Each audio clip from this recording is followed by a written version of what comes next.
Today I would like to talk to you about the Tombeau de Couperin by Ravel. Tombeau means in French grave, but in this case it's Ravel picking up in the early 20th century where the tradition of the French clavecinists or harpsichordists in the 18th century until the French Revolution had this lineage that goes centuries before, and that was the grand tradition of the French keyboard music with the suites of dances.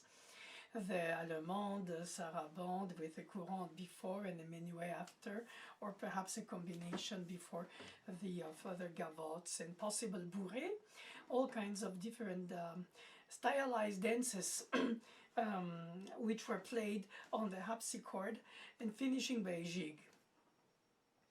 And after a whole generation was slaughtered in France during the in fact, civil war that followed the revolution of 1789, during the early Viennese school, Haydn, Mozart, Beethoven in the Germanic countries which remained monarchies, be it not national ones in the sense that they were all just little regions, but with autonomous intensities and a continuum of tradition from before Bach, Froberger, and further Caspar Fischer and Buxtehude and all the great ones until, you know,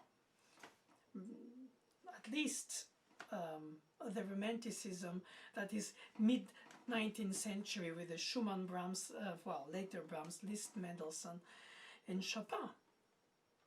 And so in this tradition of Germanic music history, you have a non-stop continuum that goes all the way to Schoenberg and further to Henze and to Ligeti, associated to Hungarian, to the German world of music. The French had an interruption of almost a century before Berlioz, who didn't write much for keyboard to say the least, came as the big figure that was in the same time period basically as Liszt. The French hosted in Paris the great foreigners, even if Chopin was half French by his father and Polish by his mom. The exoticism of his identity in France being in Paris, specifically the salons, being Polish and Liszt Hungarian, but all that was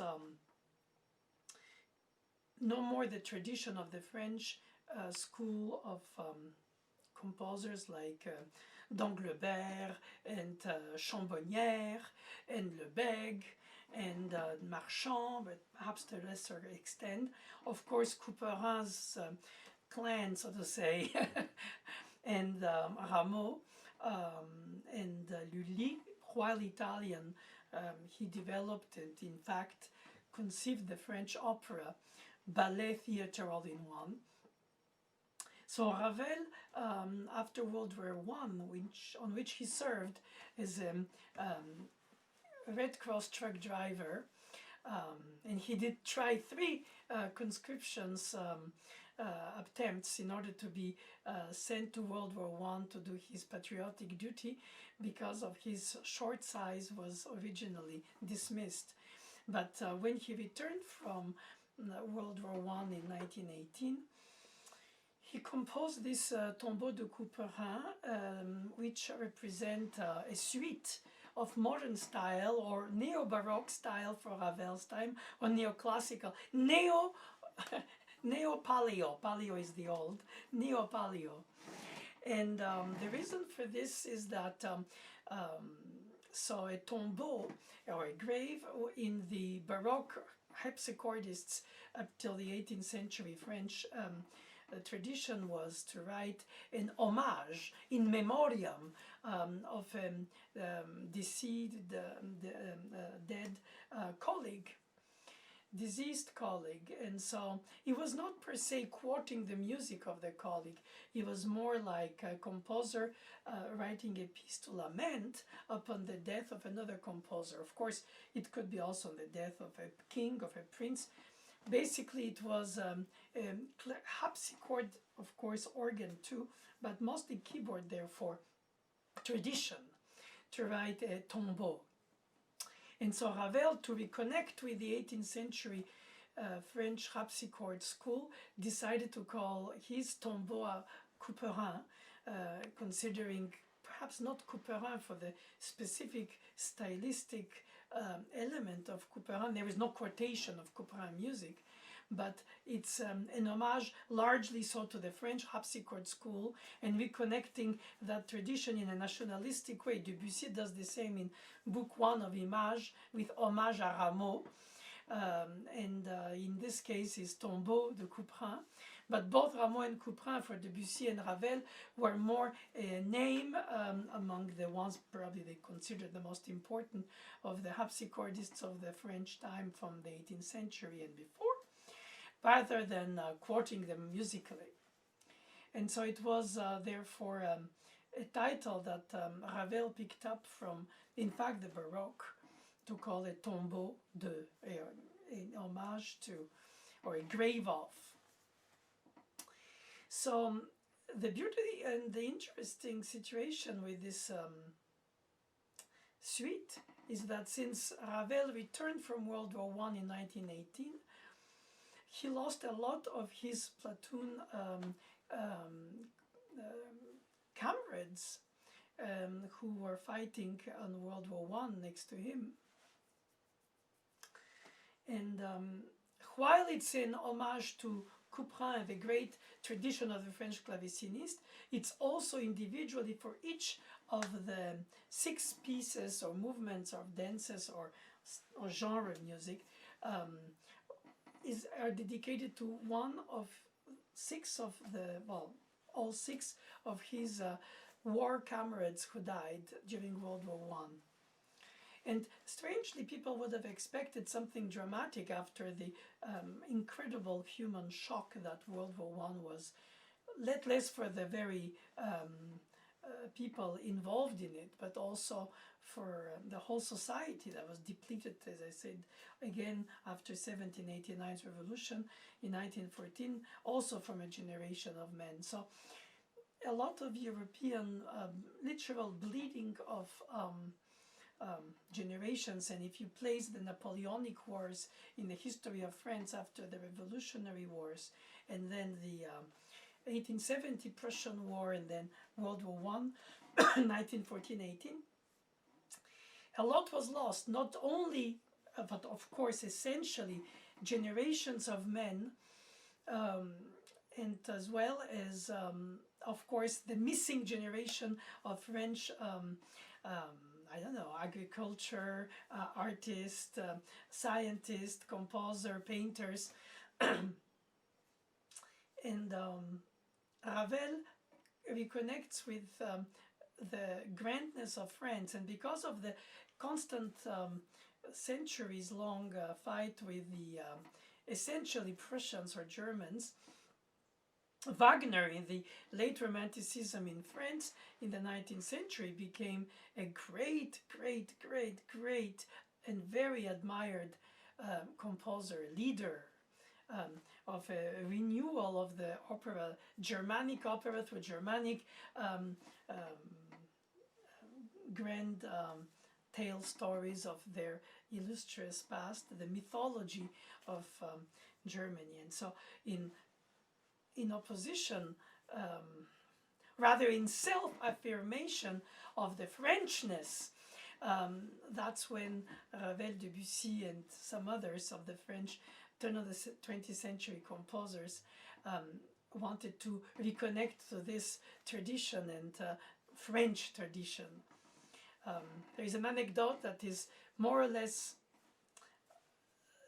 real, but perhaps embellished because of the spirit of the time, as I mentioned, this rivalry between territorial and cultural between the France and Germany, or what was Prussia then. It was that Debussy went to Brahms in Vienna, and Brahms's home caretaker returned his business card and said, Herr Dr. Professor Brahms cannot receive you because he doesn't know of a French composer. And of course, Claude Debussy, who was extremely nationalistic and chauvinistic, you could say, but patriotic, and in the positive sense, or at least in an ideological sense, regardless which way you think of it. But in the context, he used to have on his business card Claude de France as a king, like just first name and then the country, identifying himself to France through his music, or his being, basically. So Ravel didn't do that while he was a student of Fauré, as a young man playing in studio Feu d'artifice as Debussy, Jeu d'eau, during the class which was taught by Fauré, and where my teacher, Mademoiselle Boulanger, was a young child girl composer prodigy when Ravel was an old teenager, a young man. And Fauré himself was very classical in his half modal, half tonal, but still tonal centered musical language. And however Ravel, modernistic for so many aspects of his writing, included the non-pronounced endings of the French vowels or last syllables of words when spoken in the art song normally pronounced, which makes it so sound artificial and ununderstandable in a way because it's too proper. But Ravel, who was a student of Fauré, who was the gatekeeper of that tradition of French language setting and the poems into French art songs, Ravel decided to write them as spoken, as sung, as spoken. So he was in his own way a rambunctious child of Fauré, not just this complete admirer and devotee, and like Roger Ducasse was, or Mademoiselle Boulanger was. I find all that to be meaningful to mention because Ravel, in a way, also received from Fauré that timeless classicism, as my teacher would say. And Mademoiselle Boulanger went to the Rice University in the early 20s to give a conference about modern music in France. And in that conference, she told the students who basically turn of the 20th century generation American students of music, the transcript of her conference says that the dissonances of yesterday will be the consonances of tomorrow. Debussy's innovators, Stravinsky's revolutionary, but Fauré is the eternal classicism. And in a way, she predicted against her mentor, teacher, and admired man, composer, and human being for all levels. She always admired him so much. And rightfully so. She said that she fears in already early 20s, Fauré dies in 24, just around that time, that the legacy of the modernity of the French music would not carry Fauré, and that he will be remaining forever a little bit in the shadow compared to Debussy's innovations or Stravinsky at the time in France, because he even became French citizen before World War II. We're representing the modernity in France, of course, Diaghilev, the ballet Russe, but Debussy also composed Jeux in 13 games and another ballet for them. In other words, there was a avant-garde motion that everybody knows about in history of art and music in Paris, just like in Wien moderne used to be in the end of the 19th century into the beginning 20th. And all these were shattered by World War I and how it pulled up in pieces all these empires, the Austro-Hungarian, the Prussian, the Russian, and United Kingdom lost its great power that used to be with all its colonies, and it reshaped the whole world in a way, that World War I. But in the case of the piece here of Ravel, we have something very meaningful, which is he's trying to reconnect stylistically, but articulations and resonance like to the harpsichord. Even if harpsichord, to be honest, in the very beginning of the 20th century in France was at best a museum instrument, was not used to be concert performed. I mean, Wanda Landowska was this famous Polish woman who made a marketing name for herself by paying and obtaining Ravel. No, this time Pleyel. I thought of the same because Ravel owned the Pleyel in his house in Montfort-l'Amaury, which I visit with many students every year when I can go in France. and show them. This house remained as it was the day he died in 1937, and he played the Pleyel. Well, in this case, so to go back to the Polish harpsichordist Wanda Landowska, Pleyel built for her a harpsichord that she commissioned from them to be as projecting loud as a concert piano, like a 9-foot instrument in a concert hall with many seats, hundreds or 1,000 or so at a time. And so she gave a wrong, a rotten, in fact, illusion of this mechanical Bach as she was playing it on this very aggressive sounding instrument. That was nothing to do with the refined originals or since then copies that we have now in our ears because of the cult and beautifully so for the early music on the time performance practice and all these things and all these knowledges. And therefore all these expectations of sound and style and all this desire to authenticity, which with her was shattered. Of course, she was very successful because she managed to play in venues where concert pianists of the time, like the famous Rubinsteins and others, would play, except that it was a fake harpsichord, sort of like monster harpsichord, may I say. Of course, the intimacy and the resonance according to the length of sound in the acoustics in churches or in stone walls, high ceiling salons, enhanced a lot the resonance of the harpsichord. Regardless, these composers like Ravel writing Couperin's Tombeau did not really have the today's quality revival of the performance practice of the music on the instruments of the time. At the time was the search for authenticity through an urtext or the search for authenticity through a performance in an instrument modeled, copied, built, or an original from the time if preserved and restored.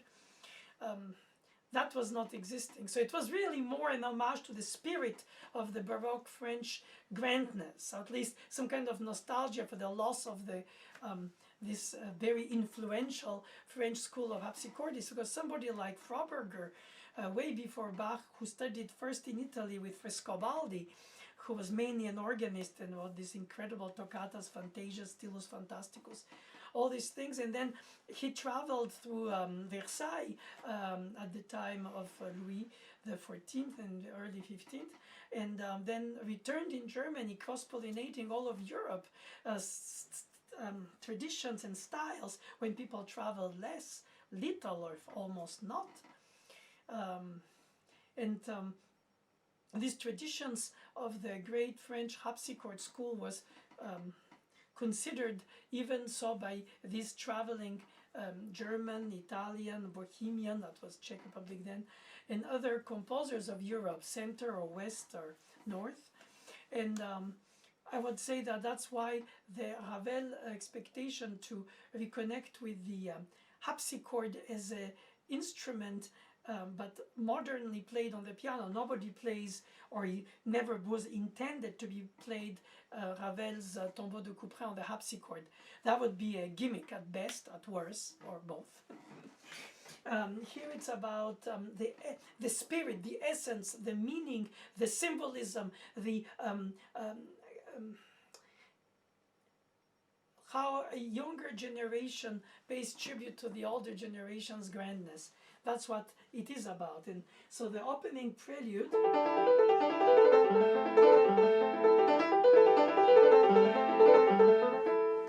inevitably you hear the two voices, articulated clarity with imitation, all this very much like two-voice invention. The texture is very thin, very light, and there is an indication to hold the E ostinato, but an eighth note with a tie to nowhere as a resonance that's supposed to just project and vanish or decay. But Ravel repeats that same E that the left hand plays in the E on the 4th, 16th note of the right hand sextuplet. He could have avoided, or any other note. but he had to replay it, and therefore you cannot hold it with the finger. Therefore you have to lift it so it can replay with the other hand's finger. And he indicates that he wants the ornamentation, in this case the mordents, from French bite, mordre, to be played on the beat, which means very tight. And if you spread them, I suggest to take it nano fermatina on the first 16th note of the left hand, in order to establish the grace note on the beat and still have enough of the integrity of the 16th note of the A, the real note, versus the AB of the grace note. And if not, it will overlap over the second and third of the left hand 16th note in triplets, sextuplets by group of two. That's too stretched. It should be no more narrow. So that perhaps to the mordent and the articulation of the individual 16th notes, Ravel is trying to find a thin, precise, subtle, and clock-like maker, meaning a very refined texture and choice of the range in the middle, which is so typical for a harpsichord who didn't have the many octaves the piano has in terms of extremes and width. So this kind of centered two voices with ornaments, fast-paced and very clear articulated, parlando, spoken.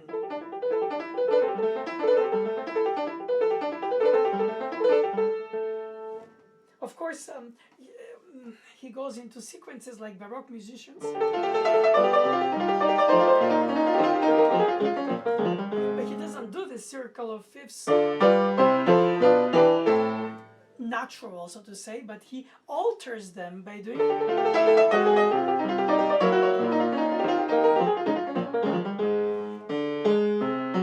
instead of in the bass, or so obtaining dominant ninth and 13ths. But in fact, it means that the motion of the circle of fifths, instead of doing down a fifth, up a fourth, both perfect, he does or diminished third or diminished fifth. So many could think that Ravel uses for the coloristic harmonization by tonality, but in fact I don't believe that. I'm convinced that he uses altered tonality, where he does just 1 degree alternated instead of you hear, or though it could appear like you play a dominant of another key while you play the degree of the other key on the same time on top of each other, it could be considered polytonal, and I don't think it's wrong to call it bitonal per se. I mean, who cares, right? It's just a discussion of musicologists or music scholars. But I think that in comparison to some of the innovators of the early 20th century, between Debussy, Schoenberg, to take a few, Bartók, Ravel, especially in this piece, tries to remain very neoclassic, well, neo-Baroque, very unmodern. But at the same time, he injects modernity in small drops. This chord bitonal or altered, this sequence not exactly as you expected. So it's almost like as if you revisit the Baroque but slightly deformed by the modernity, where you can mix and match taste and juices just like in cooking, and you decide that bitter and sweet and salt and pepper and perhaps a little bit of the two, a fruit with something salty. This kind of combinations of, I think it's literally ingredients that he uses. For instance, in the fugue, second piece,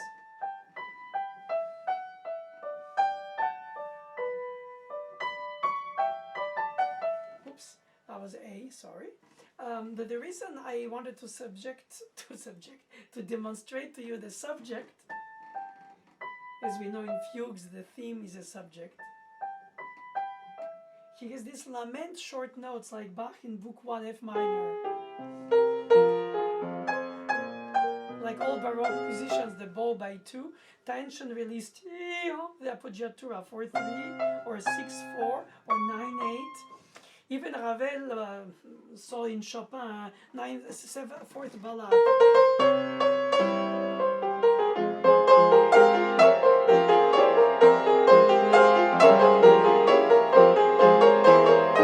The 2x2 in the Lament in the F minor ballade 4 by Chopin or Bach. In the Prelude of Book 1 in F minor or here.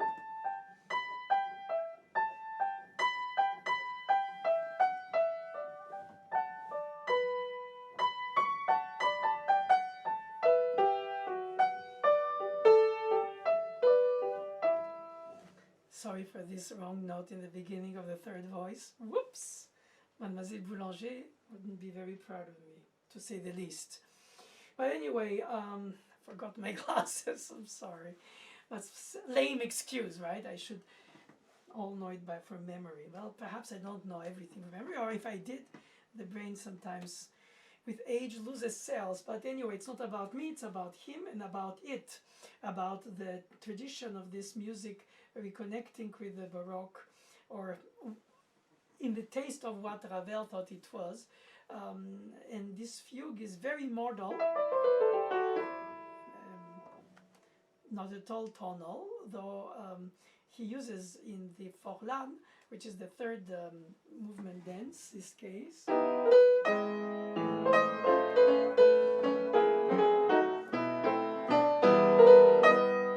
You have the leading tone, the Ré sharp, which you didn't have in the fugue. Also the notation, who knows how much the notation corresponds to the intent of the composers? Is it so or less what he wanted, or is it what the publisher decided? And perhaps if you play the Forlan in question,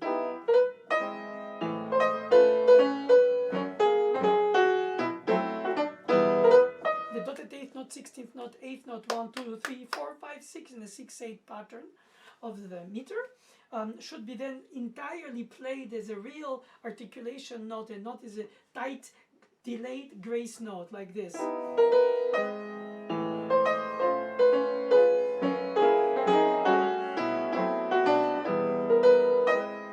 And if it's wanting to be, if the performer, the interpreter, well, for Ravel, interpreter was a traitor interpretation, just my notes, he said. Well, I would like to know what it meant really for him, because if it's tiny bit more playful, the shortening of the 16th note as a delayed resolution of the dotted 8th note becomes a coloristic touch, a spot of color or of shadow and light on the real notes.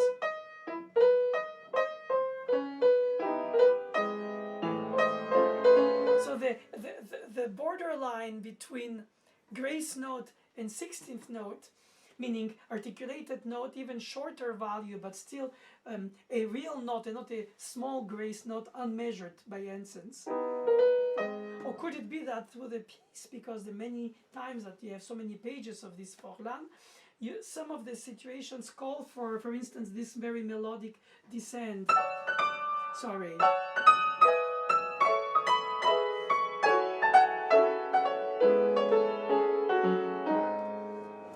Compared to more dancing.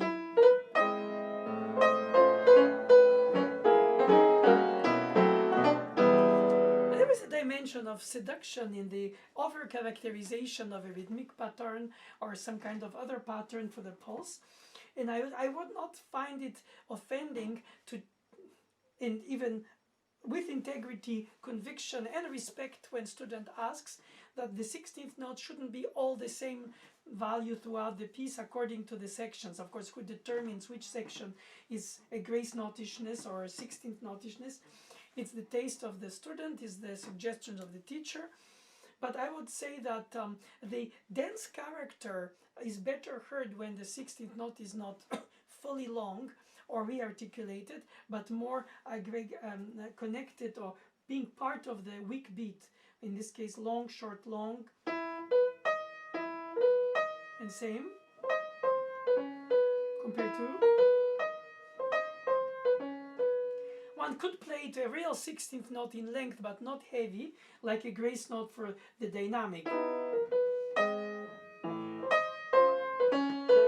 So you still hear the main notes, the blue notes, the real notes. But then, if you do that, then you could implement it and become very expressive by insisting on the deep expression of the short note. And again, modal compared to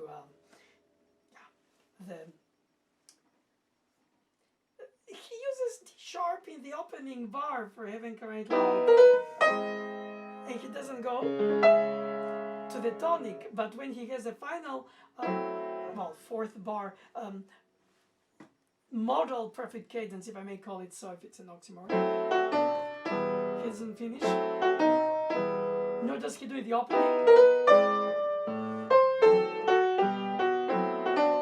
All modal in the sense of flat 7, D natural instead of the D sharp. So he does a D sharp that doesn't go to the tonic. And when he concludes, no. You see what I mean? The colorization. So it's full of these notes juste, as Mademoiselle Boulanger used to insist. When you map the whole structure, like Ravel asked when he wrote his piano trio, I was told, answered, I already mapped it all I have to do now is add the notes, as if he writes first the structure, the architectural structure of the piece, and then the notes are perhaps in that statement apparently not as important, since they are tributary of the form. And in his house, in Maurice Ravel's house in Montfort-l'Amaury, that museum visitable only on appointment for 7 people at the time because it's so tiny, and without museum window displays, everything is like it was. You walk on his rug and all. But you play on his piano. In his room, he had a portrait of Haydn, and even people in his lifetime visiting him asked him, why Haydn? You wouldn't think that first so from Ravel in terms of his expression of music, his orchestration. Why would he admire Haydn? Why not? But of course, we know that it's valuable to value Haydn, obviously. But he said something that I think was very demonstrative for his writing also, or therefore his choices in the real note, the exact note, as well as the form, is that he said that he admired Haydn for writing music that didn't go overboard the form. It stated a lot of music expressions within the form. And so he, that kind of succinct intensity of the element is something that characterizes his music. His sonatine for piano, sonatine could mean pejoratively something small in the sense of not fully blossomed, completed, not the grand oeuvre, but in fact, it has everything of a great sonata in terms of scope and length, except the length. And so I would say that when he chooses when to do which kind of modulation, which kind of cadence, modal, tonal, and so on, or he plays with a hint of bitonality through altered degrees, in fact, he's doing exactly what Mademoiselle Boulanger obviously heard it from Fauré, who said you have to compose la note juste, you have to find the right note for each place. It cannot be another one. It's like in a poem or a sonnet. You choose exactly, not only because of the rhymes if you use them, but it's to do about the sound of the word, the music of the word beyond the meaning, or because of the secondary meanings or other meanings that appear to be understood only by those who know the language well enough to understand the innuendo and the hints.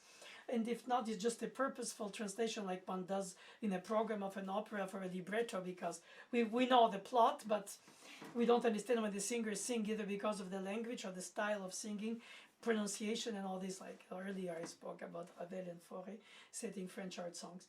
And here I can say the same here. This D sharp hints that he's going to go to the tonic, which he doesn't. If he goes to the tonic, 4th bar, he goes with a flat 7. In all his life, Schubert wrote always tonal with a leading tone, semitone to the tonic as it is, not sensible in French, sensitive tone, except in the last sonata development in D minor. He does a flat 7-1 and not. And this in the 1820s, whenever this is almost 100 years later, and he still does the model. He does that in the second valse of the Valse Noble Sentimentale, chromatic with leading tone that brush to the tonics, but then when he starts after the introduction, the second waltz is G minor model with an F natural flat 7.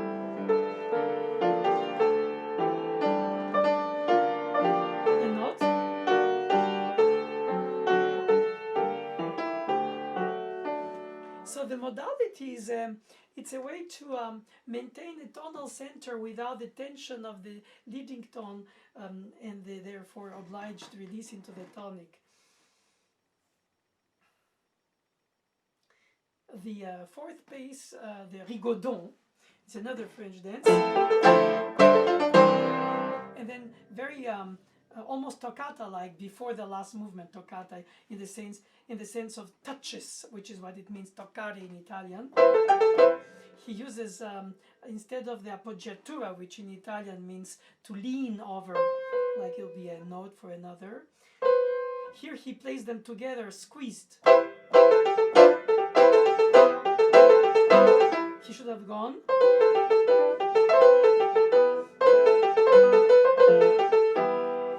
But he plays them in collision.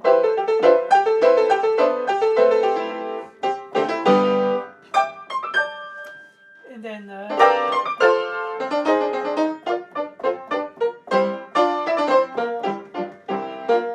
again model and then tonal. A flat, B flat, and then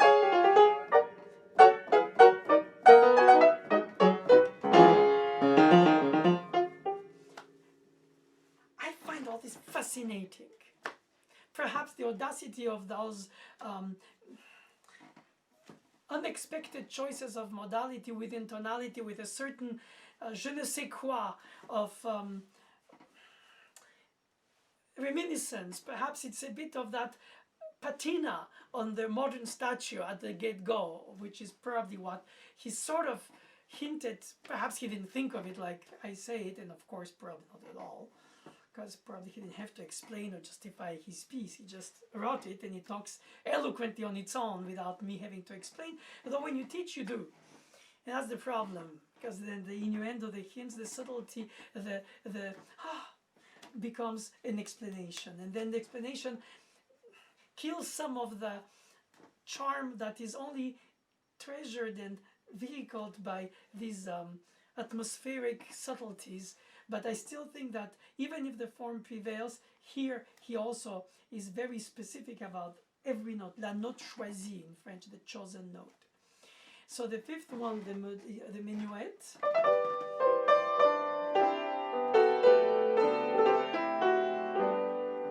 Adorned with beautiful hemiolas. 1, 2, 3. 1, 2, 3. But in the beginning in 3/4 and not 3/2. Would be short, long, long, short, short, long, half note, quarter note, half note. And if you combine them in group of 2 bars, then you become a hemiola with 3 half notes overlapping the bar. 1, 2, 3, 1, 2, or you 1, 2, 3, 1, 1. So short, long, long, short. So to which extent did he want melodically this to be chopped like I just did in the demonstration, or did he want with the writing of beams melodically, or at least direction of the line, like more than texture legato per se, perhaps also both? It should be played like written.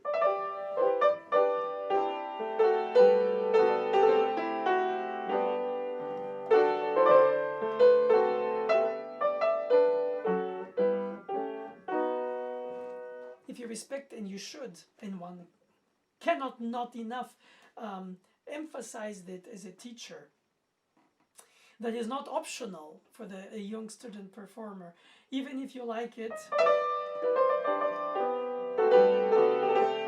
Or perhaps the question is not how you like it, the question is how he liked it, and how do we know what he liked in it. Is Marguerite Long, who,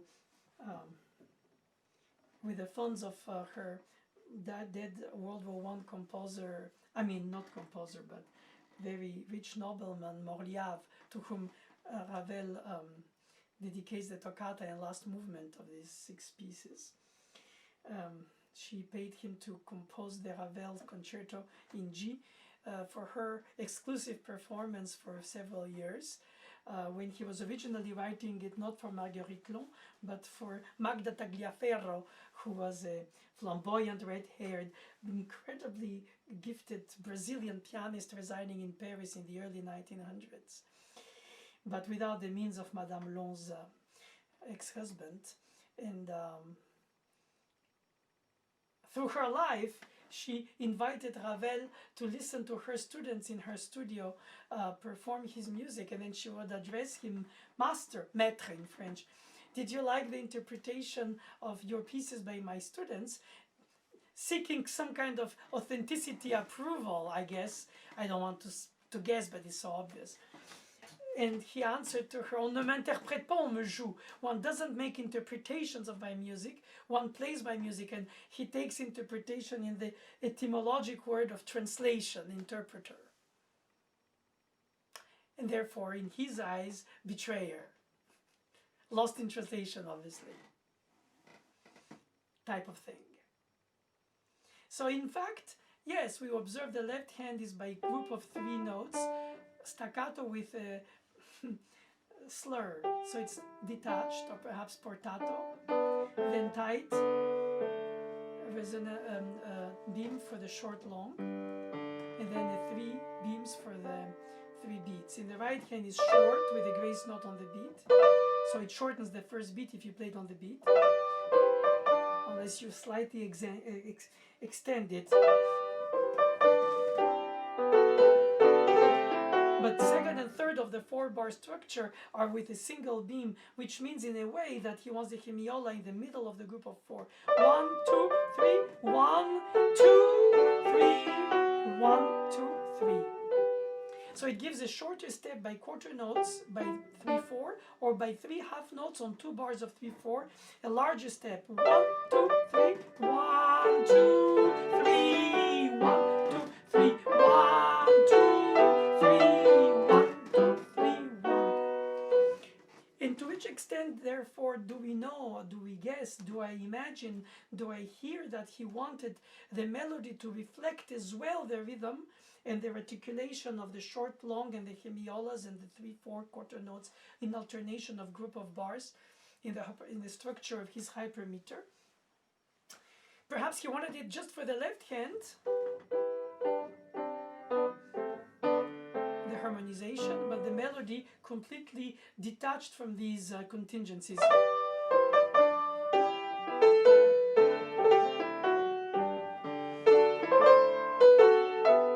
His orchestration of his own work, as he rarely, compared to other composers, did so often, but others never did, so it's a rare occurrence. What did he do? He used the oboe.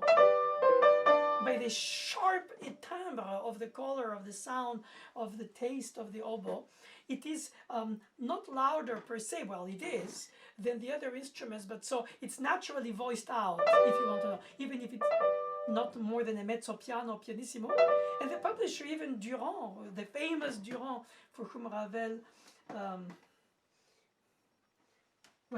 had admiration also because he was flattered. The greatest French composers were published by Durand in the early 20th century. And Fauré wrote a letter to Durand saying, I'm composer, I'm a director of the Paris Conservatory, and I'm organist at the Madeleine Church, and my pupil Ravel is published by you.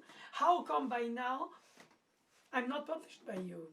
And that is very strange when I discovered that in his humble modesty and incredible humility towards music, serving church music or poetry music, setting the songs, he had this, in my opinion, image of a very sort of almost sanctified man. Of course, all humans are humans, and I realize it without naivete, but the fact that he would go as far as writing such letter, which inevitably appears to me, if I was a director of Durand, that this composer lacks self-security in himself, you know. After all, he was published by Emile, which is a very good edition, even if it was not the first rated in France. But here, Menuet and all the piece of Couperin's Tombeau by Ravel is notated with beams that correspond to each hand, different articulations that we saw, but dynamically Durand places in the middle of the two bars of the staff of the piano writing the dynamic marking, the pianissimo, the mezzo forte, the mezzo piano, as if it's always the same for both hands, which is wrong, because obviously when you have in the Forlan, you want to distinguish the melody from the harmonization, even if the harmonization has decayed because of the instrument. Or the rigodon you can understand, because it's very chordal for the two hands. And here,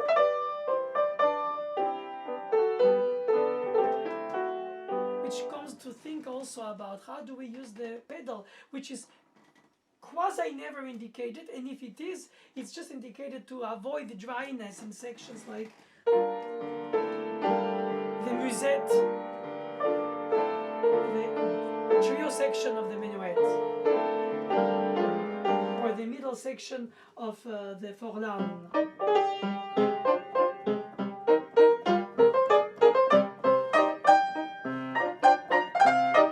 Because he wants the melody more or less legato, the accompaniment staccato. But still, there is quasi no indication, at least if there is a PED indication, and there are very few, there is no snowflake when to interrupt, as if to say just let it resonate. And at the very end of the first piece, the Forlan, the prelude, he asks to hold the pedal, and then he says keep without vibrato, which meant without the dampers up that create that wah wah wah effect on the resonance of the acoustic.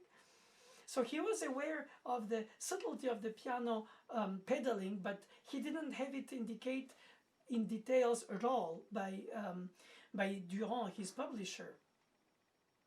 And therefore, how do we know if he wanted to do this minuet with finger legato?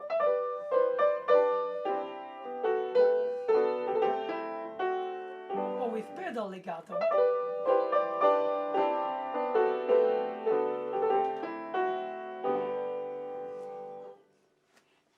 You might think, one could say, what's the difference? From close-up in a recording studio with a microphone in the piano, you would hear it. Wah, wah, wah, wah, wah, wah, wah, wah, wah, wah, or ti-tu-di-di-tu, or like you all of course I'll make it up. And because the writing is relatively close to the two hands on the middle range, you need some pedal for the stretched, unholdable notes by the finger only. Then you have to put a puff of pedal, like a glue, but not to overstate all the chromaticisms, the melodic leaps. I think there is a virtue to substitution one style of fingerings, extending as possible, whenever it's not too stretched, the finger legato, the finger pedal.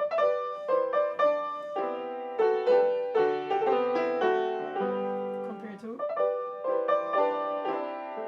of course, acoustics in a hall, regardless the size, concert grand piano versus upright, all these enters in account, and you realize that even without pedal, but with finger control, for most, you would not obtain something dry, like in the practice room or this room here.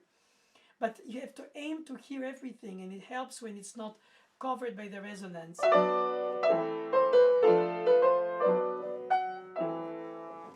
And then the toccata. So normally a toccata is not only percussive, but 20th century Prokofiev and many other composers, or even 19th century's Schumann, started thinking, unlike the toccatas of Frescobaldi, which were there, the variety of touches. That means the legato, the non-legato, the staccato, the half legato, the wet staccato, all these different ways to use it as a speech, like oratorians used to do in the antiquities when they wanted, by eloquence of their projection of their enunciation, to be persuasive. And that level of rhetoric is what is recaptured in this revisitation of the old style. It's not Ravel composing a piece in the old style to gimmick it at Wordsworth, or perhaps to imitate, but really to create a new blend of traditional grains with new blossoming. Let's put it this way. I like that analogy, after all. Even all my analogies come spontaneously to mind, but some are more apropos than others, but this one I think matches that. It blossoms of its own. And of course,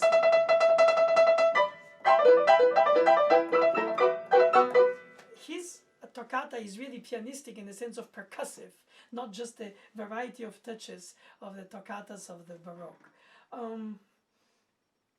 So inevitably, yes, it is written pianistically, and it's not written harpsichordingly. And but in the spirit and in the symbol of this tradition of meticulous harpsichord playing, compared to the more perhaps for sure with Rachmaninoff and Scriabin, the piano becomes this brooding, extremely dramatic, emotional instrument.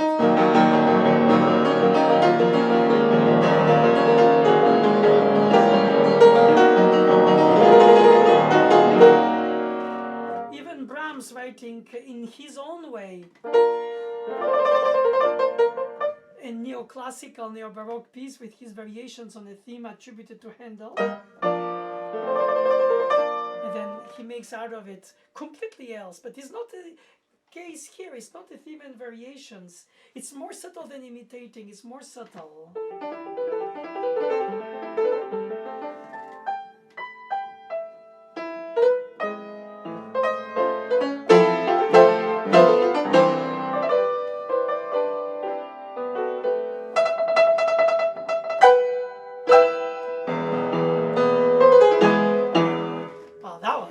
Certainly a very abridged first few bars of each of the 6 pieces, like an index on a score page for the page numberings to go directly to the piece you choose.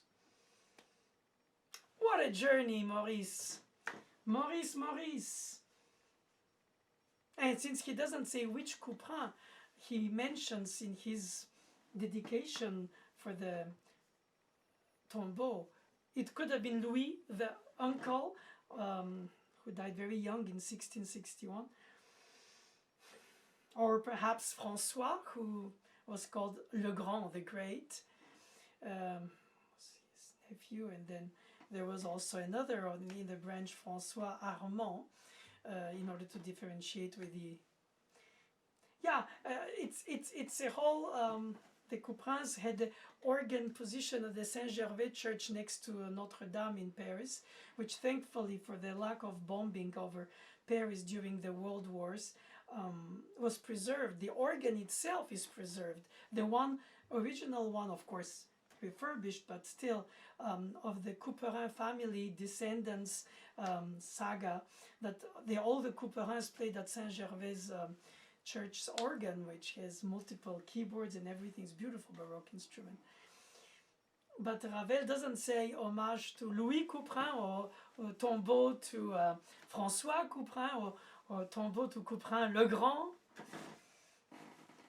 I guess it's just exactly because it's not specifically for Couperin. It's for all the Couperin people who peopled beautifully the French inspiration of good taste and inspired teaching through performance rather than indication so much on the scores. That became more the case of Bach's didactical teaching, and there were these unmeasured preludes, and they taught by transmission of good taste, as I would say, le bon goût, les goûts réunis, all the art tastes reunited together. It's kind of a cultivated way of connecting painting, theater, music in terms of opera or performance of church music or just secular music. The good taste of the French grand siècle, as they call it, the great century. That was the 18th and 17th, partly, for the harpsichordists, tradition that was lost and picked up perhaps a little bit hierarchically, but for sure very expressively by Maurice Ravel. Merci beaucoup to say thank you in French.